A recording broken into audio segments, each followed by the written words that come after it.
ये जमीन हर साल 2 लाख करोड़ का खनिज निकालती है, लेकिन इसी जमीन के 42% बच्चे कुपोषित हैं। ये है झारखंड, भारत का सबसे अमीर गरीब राज्य। क्यों धन का? कल्पना कीजिए एक ऐसी जमीन जहां धरती के नीचे सोना, कोयला, तांबा, अभ्रक, यूरेनियम और लौह अयस्क का भंडार छुपा हो, लेकिन धरती के ऊपर लाखों लोग भूख, बेरोजगारी और बेबसी से जूझ रहे हो। क्या आपको पता है झारखंड भारत के कुल खनिज का 40% अकेले पैदा करता है? फिर भी क्यों है कि झारखंड की तस्वीर आज भी गरीबी, विस्थापना और पिछड़ेपन की है? क्या ये विरोधाभास सिर्फ एक संयोग है या इसके पीछे कोई गहरी साजिश, नीतिगत विफलता और शोषण छुपा है? क्या सरकारें खनिजों से सिर्फ कमाई का सपना देखती हैं या राज्य के लोगों के भी सपने की कोई कीमत है? झारखंड को रत्न गर्भा कहा जाता है। यहाँ 30 से अधिक प्रकार के खनिज मिलते हैं। हर खनिज यहाँ प्रचुर मात्रा में है। कोयला उत्पादन में झारखंड देश में नंबर 1 में है। तांबे और लौह अयस्क में भी अग्रणीय। हर साल खनन से राज्य को हजारों करोड़ का राजस्व मिलता है, लेकिन क्या यही राजस्व राज्य के हर नागरिक तक पहुंचता है या फिर ये दौलत सिर्फ कुछ कंपनियों, नेताओं और दलालों के जेबों में सिमट कर रह जाती है? 2021 में झारखंड की 42% आबादी गरीबी रेखा के नीचे थी। 19.6% बच्चे कुपोषित थे।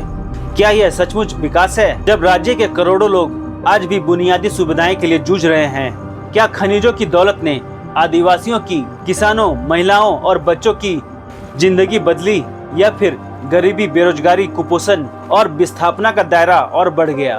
क्या यह सच नहीं कि झारखंड के कई जिले आज भी देश के सबसे पिछड़े जिलों में गिने जाते हैं? खनन परियोजनाओं के नाम पर झारखंड में लाखों लोग अपनी जमीन, जंगल और घर खो चुके हैं।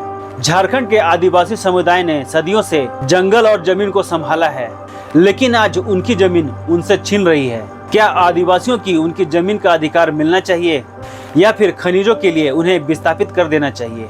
क्या आपको पता है सिर्फ एक कोयले खदान के विस्तार के लिए 19 गांव उजड़ चुके हैं। आदिवासियों की आबादी लगातार घट रही है क्योंकि विस्थापन के बाद उनका पुनर्वास कभी नहीं हो पाता। 20 साल में 58,282 हेक्टेयर जंगल खनन के कारण नष्ट हो गए।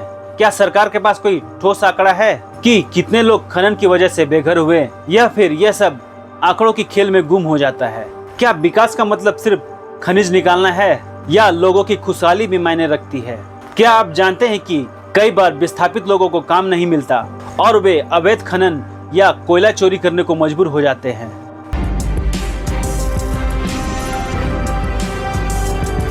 इन अवैध खनन साइट पर हादसे होते हैं, लोग मारे जाते हैं, लेकिन सरकार उन्हें चोर कहकर छोड़ देती है।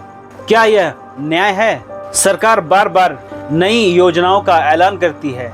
नियोजन नीति, स्थानीय नीति, महिला सम्मान योजना, कफन योजना। कि राज्य में किसी को भी कफन खरीदने की जरूरत नहीं पड़ेगी, सभी लोगों को कफन मुफ्त दिया जाएगा। लेकिन क्या इन योजनाओं का असर जमीन पर दिखता है?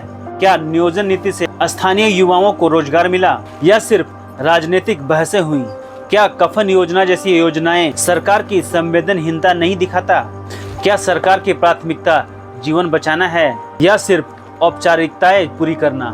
आखिर क्यों झारखंड की नीतियां बार बार अदालतों में फंस जाती हैं और जनता ठगी सी रह जाती है? झारखंड में स्थानीय नीतियां और कानून भी स्थानीय लोगों के हित में नहीं है। जमीन अधिग्रहण कानून में कई खामियां हैं जिसका फायदा कंपनियों और सरकार को मिलता है।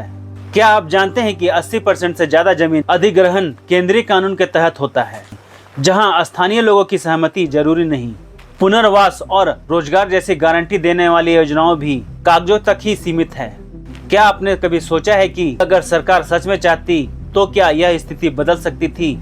क्या सरकार की जिम्मेदारियां सिर्फ औद्योगिक विकास है या फिर लोगों के जीवन की सुरक्षा भी? झारखंड में खनिज संपदा के दोहन में भ्रष्टाचार और राजनीतिक की भूमिका भी बड़ी है। कोयला आवंटन घोटाला इसका सबसे बड़ा उदाहरण है। 2004 से 2009 के बीच कई निजी कंपनियों को बिना किसी दक्षता के कोयला ब्लॉक आवंटित किए गए। पूर्व मुख्यमंत्री मधु कोड़ा और उद्योगपति नवीन जिंदल जैसे नाम इस घोटाले में शामिल है।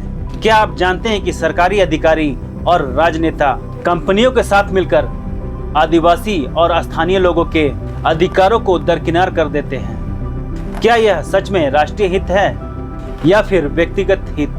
क्या आपने कभी सोचा है कि अगर भ्रष्टाचार नहीं होता तो क्या झारखंड के लोगों की जिंदगियां बेहतर हो सकती थी? झारखंड में खनन और उद्योगों ने पर्यावरण को कितना नुकसान पहुंचाया है, इसकी कल्पना भी मुश्किल है। खुले खनन से हजारों हेक्टेयर जंगल और कृषि भूमि बर्बाद हो चुकी है। मिट्टी का कटाव और नदियों में सिल्ट जमा होना, भूजल स्तर में गिरावट, पानी का जहरीला होना, यह सब खनन के दुष्परिणाम हैं। झरिया में कोयले की आग 100 साल से जल रही है, जिससे जमीन के नीचे का तापमान 700 डिग्री हो जाता है। इस आग से निकलने वाली जहरीले गैस स्थानीय लोगों को सांस की बीमारी दे रही है। क्या आप जानते हैं कि झरिया में लाखों लोग आज भी इस खतरे के बीच रह रहे हैं और पुनर्वास की प्रक्रिया धीमी और अधूरी है? क्या आपने कभी सोचा है कि जब खनन से इतना नुकसान होता है तो फिर सरकार और कंपनियां क्यों इस पर रोक नहीं लगाती? क्या यह सच में विकास है या विनाश? क्या सस्टेनेबल डेवलपमेंट सिर्फ एक स्लोगन है या सच में कोई इसका मतलब है? खनन से राज्य को राजस्व तो मिलता है, लेकिन क्या स्थानीय लोगों को अस्थायी रोजगार मिलता है? आपको जानकर हैरानी होगी कि ज्यादातर कंपनियां स्थानीय लोगों को नौकरी नहीं देती, बल्कि बाहरी राज्य से मजदूर लाती है।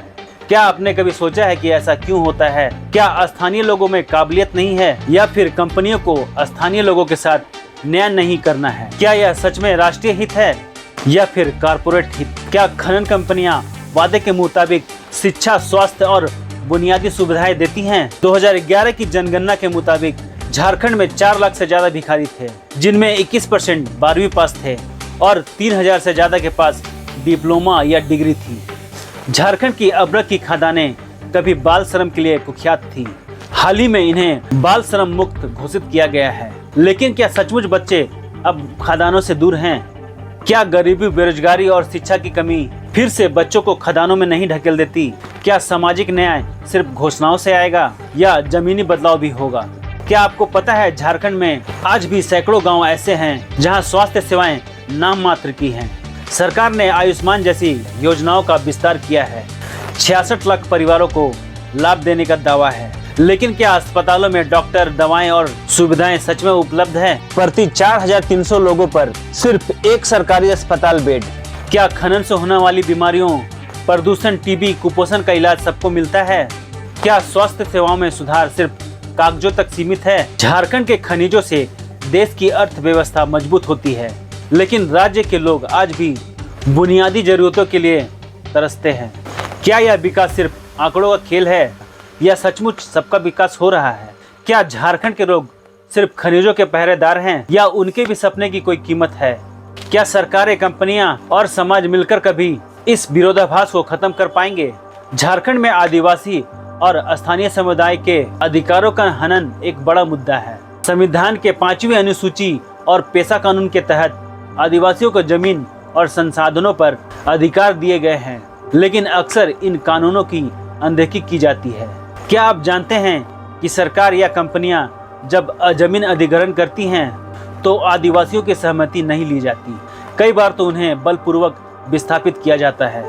कलिंगनगर में टाटा स्टील के प्लांट के लिए जमीन अधिग्रहण के दौरान पुलिस और आदिवासियों के बीच हिंसक झड़प हुई, जिसमें कई लोग मारे गए। झारखंड खनिजों का सागर और गरीबी का द्वीप क्यों है? इसके 5 कारण हैं। राजस्व का असंतुलित बंटवारा। खनन से होने वाली आय का 90% केंद्र सरकार और कॉरपोरेट को जाता है, जबकि राज्य को 10% रॉयल्टी मिलती है, जो बुनियादी ढांचे के लिए अपर्याप्त है। खनिजों का कच्चा माल महाराष्ट्र या गुजरात भेजा जाता है, जहां विनिर्माण इकाई स्थित है। इससे झारखंड में रोजगार का अभाव बना रहता है। खनन पट्टों का अवैध आवंटन और डिस्ट्रिक्ट मिनरल फाउंडेशन के धन का दुरुपयोग, केवल 24% धन विकास पर खर्च। कोयला खनन से झरिया की जमीन धंसना और दामोदर नदी का प्रदूषण जैसे संकट पैदा हुए। हर साल 200 हेक्टेयर जंगल खनन के लिए काटे जाते हैं। आदिवासियों का उजड़ना। राज्य की 26% आदिवासी आबादी में से हजारों को खनन परियोजनाओं के लिए बेदखल किया गया। प्रवास योजना कागजी रही, जिससे उनकी आजीविका, जंगल आधारित अर्थव्यवस्था नष्ट हुई। स्वास्थ्य संकट। यूरेनियम खनन वाले जादूगोड़ा जैसे इलाके में कैंसर के मामले बढ़े। प्रति 4300 लोगों पर सिर्फ एक सरकारी अस्पताल बेड। 66% साक्षरता दर। ग्रामीण इलाके में बिजली, सड़क, इंटरनेट की कमी। आदिवासी समुदायों को पेशा कानून के तहत अधिकार मिले, लेकिन ग्राम सभाओं को नजरअंदाज किया गया। महिला असंगठित क्षेत्रों में काम करती हैं, जहां मजदूरी कम और शोषण अधिक है। झारखंड में कुपोषण दर 45% है। ईस्ट इंडिया कंपनी ने 1765 से कोयले का दोहन शुरू किया, लेकिन स्थानीय अर्थव्यवस्था को नष्ट कर दिया। विस्थापन और गरीबी ने असंतोष को हिंसक रूप दिया, जिससे विकास योजनाएं अवरुद्ध हुई। समाधान क्या है? खनन राजस्व का 30% स्थानीय विकास में निवेश, नॉर्वे मॉडल, BMF को सशक्त बनाना, हरित खनन, उन्नत तकनीक से पर्यावरण क्षति कम करना, खदान बंद होने के बाद भू पुनर्ग्रहण करना, खनिजों का स्थानीय प्रसंस्करण, GI टैग से आदिवासी हस्तशिल्पों को बढ़ावा, आदिवासियों को खनन सहकारी समिति में शामिल करना, ई-गवर्नेंस से भ्रष्टाचार रोकना, नीति निरंतरता सुनिश्चित करना। इस दर्द का थमना तभी संभव है जब खनिजों पर राज्य का अधिकार स्पष्ट हो, आदिवासी अधिकारों की रक्षा की जाए और राजनीतिक जनहित से ऊपर उठे। झारखंड की धरती सोना उगलती है।